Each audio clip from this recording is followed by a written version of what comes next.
નારાયણ સેવા ટ્રસ્ટ દ્વારા ભાવનગર શહેરના અનેક વિસ્તારમાં કપડાં વિતરણ કરવામાં આવ્યું હતું। નારાયણ સેવા ટ્રસ્ટ દ્વારા ભાવનગરમાં અનેક વિસ્તારોમાં કપડાં વિતરણ કરવામાં આવ્યું હતું। કુંભરવાડા, સિત્સર રોડ, સામપરા, રૂવાપરી, ટોપ 3 સર્કલ, ખેડૂતોવાસ જેવા અલગ અલગ વિસ્તારોમાં નારાયણ ટીમ દ્વારા કપડાં અને રમકડાનું વિતરણ કરવામાં આવ્યું હતું।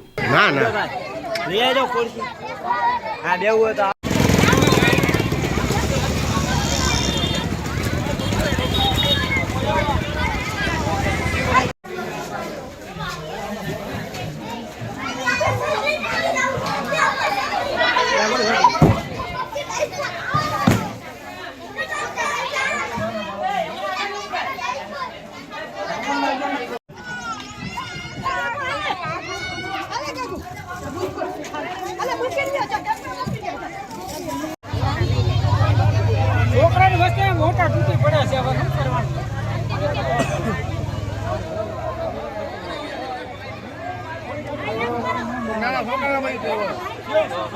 ડબલ લેવરા તો પાછો ડબલ